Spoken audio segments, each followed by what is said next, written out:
কি কাকা, বুড়ো বয়সেও তোমার এই কাজ করা লাগে? তোমার পোলা নাকি একজন বড় ব্যবসায়ী। আরে বাইর ফোরা দেশ, তোরা যে এত কথা শোনাও না, আমার পোলাই একদিন এই গ্রামের মুখ উজ্জ্বল করবে। আচ্ছা। এই পাপা, কেমন আছো তুমি?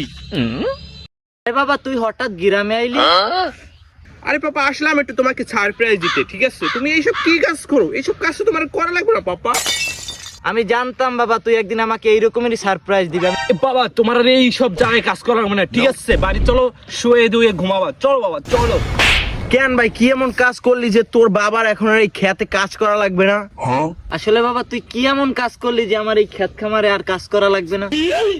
এই যে জায়গা সম্পত্তি আছে না, সব আমি তো জুয়া খেলে হারাই হেলাইছি, ঠিক আছে?